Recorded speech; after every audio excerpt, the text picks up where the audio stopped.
Even then, I fancy I gave a momentary shudder as I unfolded the letter. But it was a cold morning, and in accordance with Mr. Tulsinghorn's instructions with regard to Melchett versus the Vatican, I was naked. The letter read as follows.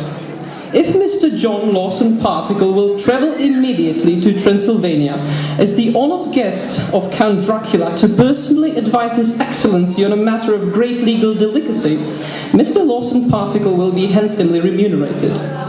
He is to bring on his journey no garlic, no crucifixes, no wooden stakes. Neither is he to look up in a dictionary the word vampire. It seemed innocent enough. Excited at the prospect of escaping a dreary London August, I rushed into Mr. Tulsinghorn's office. He read the letter through and eyed me carefully. Then he looked at my face. You don't find anything strange in this letter, Mr. Lawson Particle? Ah, you noticed it too, sir? The split infinitive in the first sentence, yes. No. I was thinking, never mind. You plan to go on this fascinating journey? With your permission, sir, I will go straight home, dress, and take the first train to Southampton. 4 days later, saw me standing at the gates of Castle Dracula, weary and travel-stained. Prudence had demanded that I leave her behind, so I was alone. Night was just falling as I knocked on the mighty oaken door and heard the answering echoes ring through the castle. After what seemed a cliché, iron bolts were drawn back, the portal swung open, and Count Dracula's manservant stood before me. Of all the hideously disfigured spectacles I have ever beheld, those perched on the end of this man's nose remain forever pasted into the album of my memory. Bowing low, this loathsome wretch introduced himself. Travolta, sir, at your servile. If you will follow me, I shall tell the master you have arrived. Walking with a pronounced limp, L-I-M-P, pronounced limp, he showed me into a waiting room and vanished. Presently, he returned with his master. Ah, Mr. Lawson Particle, cried the Count. Welcome to Castle Dracula. Dinner is in half an hour if you would care to change. We can leave business until tomorrow. Travolta will show you to your room. Tell me, what blood type are you? A. I said, what blood type are you? Oh, I said, B. I tried to question Travolta as I dressed for dinner. I asked him the nature of the Count's business, but he made the sign of the cross and said nothing. I asked him why there were no mirrors in the castle, but this time he made the sign of the very cross indeed and spat openly. This was puzzling. I couldn't see myself spending a month in a house without mirrors. The man was either mad or both. Capon for dinner, sir, said Travolta as we descended the vast stairway. Capon, yummy, I replied. No, sir. The Count always insists that his guests put a cape on for dinner. And what a dismal repast it was. I passed a fitful night in my vast bedroom. Below me I could hear the Count's footsteps echoing in the hallway. I rose early, made my toilet, sat on it, then came down for breakfast. Travolta informed me that his master had gone to bed at dawn and would expect me in his study later that evening. It was a dreary morning. The greatest excitement I had to look forward to that day was the prospect of a total eclipse of the sun, which was expected during the afternoon. When the time came, I watched through a fragment of smoked glass as the moon slid slowly across the surface of the sun and darkness shrouded the earth. I started at the sound behind me. By the dim light of a candle I had prudently placed on the table, I saw that it was Count Dracula, my client. He seemed a little excited. A tendril of spaghetti appeared to be protruding from either side of his mouth. "Why, good afternoon, Count," I cried. "I wasn't expecting you until this evening. Have you come to enjoy the spectacle?" Spectacle? "The solar eclipse." He looked out of the window. Solar eclipse? "Yes, it's the first total eclipse I've ever seen. Exciting, isn't it?" "Oh, shit. Is there something wrong, Count?" How much longer is it going to last?" He cried, and I could see fear in his blood-red eyes. "Well, it's just ending now," I replied. Look at that! Splendid, isn't it? I turned in time to watch the moon moving slowly away from the sun and light once more flooding the scene. Have you ever seen anything so... Oh, Count? But he had disappeared, leaving his cape behind him. In his hurry, he must have upset the ashtray on the floor beside him. I never saw him again.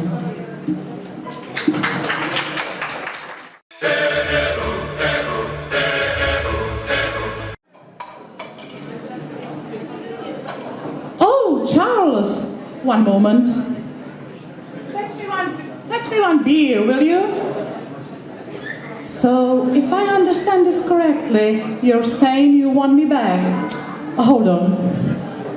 I changed my mind. I'll have wine.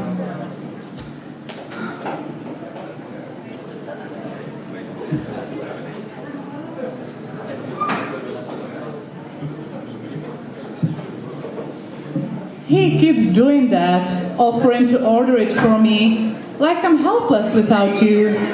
But when I dream of this moment, you're the helpless one. You stand there, hoping to hear me say I still love you. Instead, I tear out your heart. I tell you I love Jerry.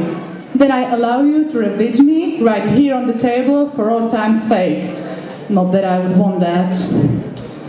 Because after you left, it took me a long time, Charles. I tried to move on, as you clearly had. Went on all those dating websites, found some suitable suitors, and quickly too, mind you. They all terrified me. All I could see was you. Every guy was you, Charles. Then one day, I surfed right past you personals to this other side, a site for women seeking love from men behind bars. Conjugalconnections.com. Conjugal Connections. Maximum love, maximum security. Conjugal Connections, where you can love a man who'll never get away. Conjugal Connections. Make love connection before the lethal injection. I thought, now this is a dating site I can connect to. I mean, although these men were clearly dangerous, perhaps even psychotic felons, they scared me far less than free men. Free men like you, who had the luxury to play fast and loose with my heart. There I was, emailing these guys on conjugalconnections.com, and for the first time since you left, I felt safe. I got very close to this one guy on there, Charles, writing back and forth. He claimed he was innocent, framed for murder one. I mean, I guess that's probably what they all say, but I felt his pain, unjustly accused by you, by these so-called crimes of the heart I wasn't sure I'd actually committed, for things I was fairly certain you have completely fabricated to ease your own conscience at walking away. I got to the point, Charles, where I was ready to meet him in person. We talked about devoting the rest of his life to me, walking down the aisle, then give him one final reward before one very final penalty. I stood at the security gate, ready to go in, to give myself to this man. And it was at that moment I realized how deeply you had scared me, Charles. Take you back. There's only one way, actually. Kill Jerry. If he is dead, you're in for life. An ironclad guarantee that you will never, ever, ever rip my heart out again. But you can't give me that, can you? Not really. Because you may be a murderer of hearts, but not people. And that's why I can never trust or forgive you. Goodbye, Charles.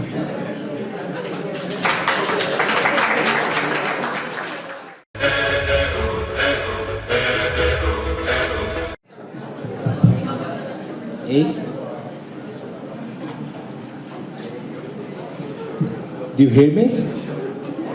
Yeah? Well, what do you go for in a girl?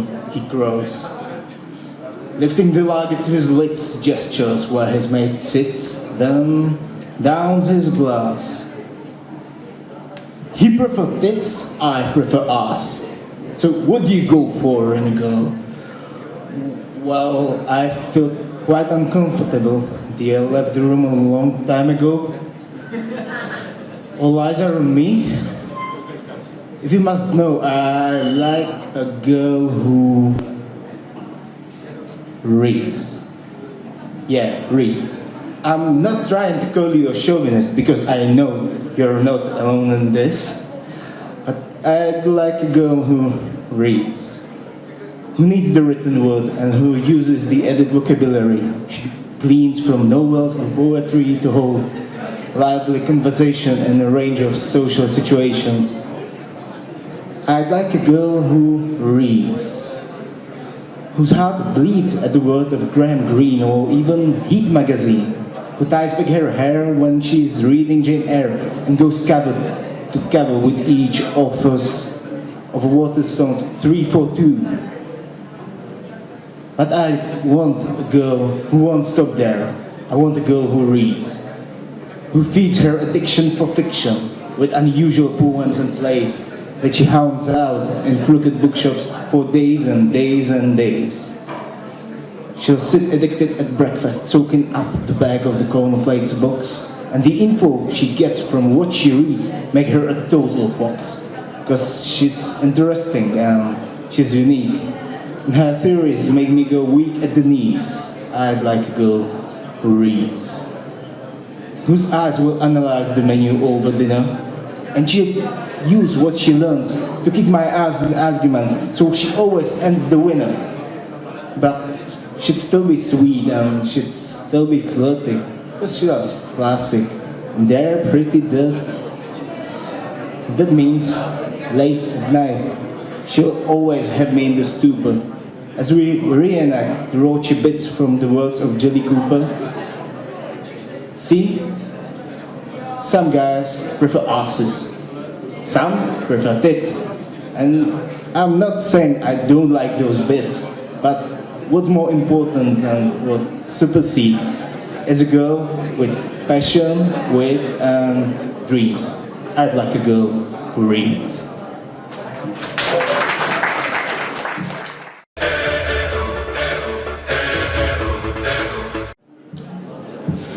I kissed a boy once.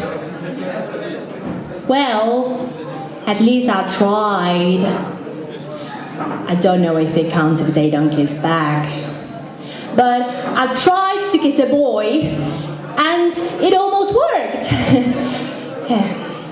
You see, most of the time, Grandma and I don't get to see folks much. But we go into town sometimes. And Grandma says, I just have to be careful to learn my manners.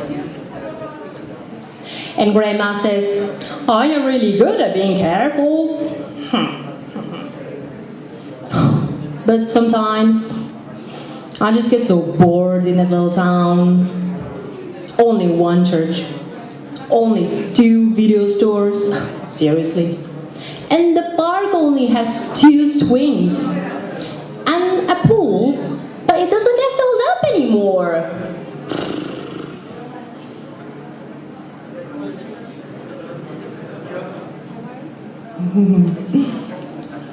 But in our little town, there is a boy named Samuel. He's a bag boy at the grocery store. You know, the one that helps you put your shopping in a bag. And he does it just right and never squishes the eggs. He's got red hair and green eyes and freckles all over his face. And Samuel is so nice. He's so nice to me and Graham. He would always smile and always say, "Thank you," and "You're welcome." And when he says, "Have a nice day," then you do. That's how good he is at this job. And I always wanted to be close to him or to talk to him without Graham around. And then one day, when Grandma got a really bad cold, I got to go to the store all by myself. I bought some rice crackers and some medicine, and then I watched Samuel, watched him do his bag boy job. I just stared and stared, trying to count all those handsome freckles. And then he asked if there was anything else I wanted. I just whispered, "Yes!" And then I grabbed him by the ears and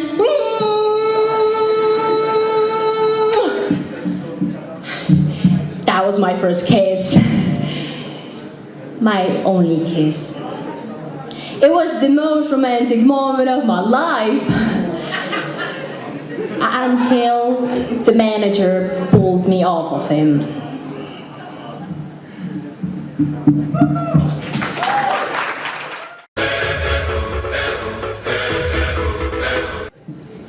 In the past, when your mother was with child, she developed an unusual appetite. You see, she took one look at my beautiful garden and told your father that what she wanted more than anything in the world was my greens and nothing but greens, parsley, peppers, asparagus, watercress, lettuce. Right, but it wasn't quite, because I caught him in the autumn in my garden one night. He was robbing me, raping me, running through my irregular and ripping up my rampion, my champion, and I should have put a little spell on him right there. I could have turned him into a dog, or a stone, or a chair.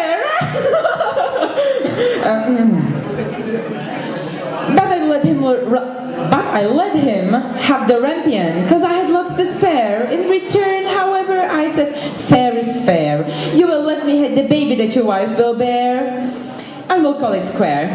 You see, I thought I had been more than reasonable, but how was I to know what your father had hidden in his pockets? Beans, special beans. I didn't know he took all of my beans. I was watching him crawl around over the wall and then bang, crash the lightning flash. That's another story. Never mind. Anyway, then the big day came. I made my claim. "Don't take away the baby!" They screeched and screamed, but I did. I hid her well, she'll never be reached. Your father cried. Your mother died. And for extra measure, I admit it was a pleasure. I said, "Sorry, I'm still not mollified." And I put a little spell on him. "You too, son? That your family tree will always be a barren one. So there's no more fuss and no more scene, and my garden thrives. You should see my nectarines. But I'm telling you the same, I tell kings and queens.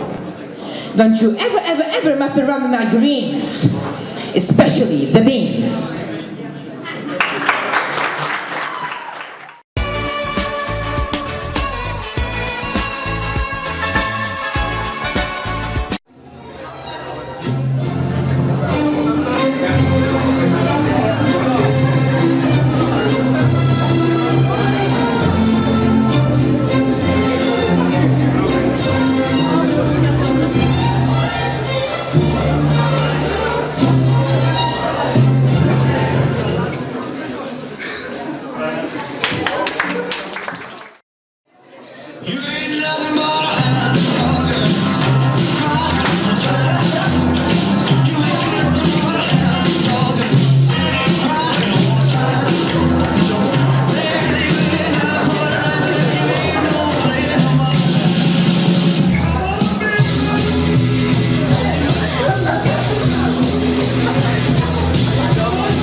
I'm shuffling.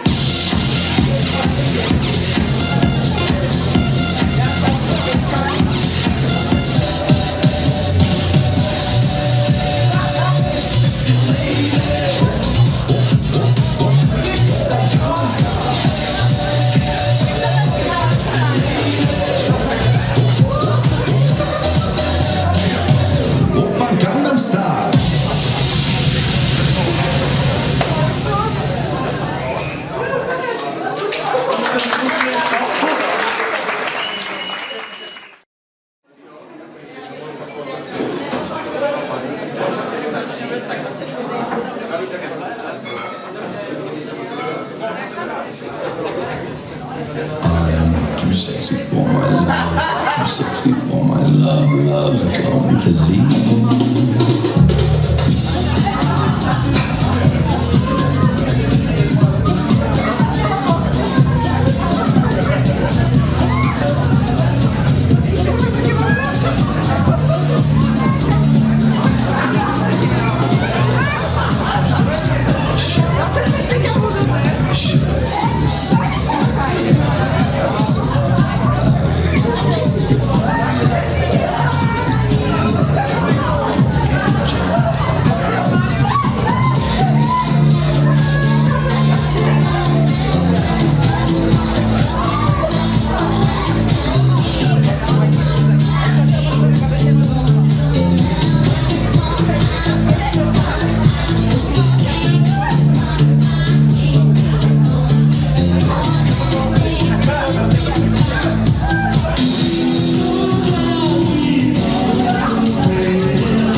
If you close your eyes, does it almost feel like nothing changed at all? And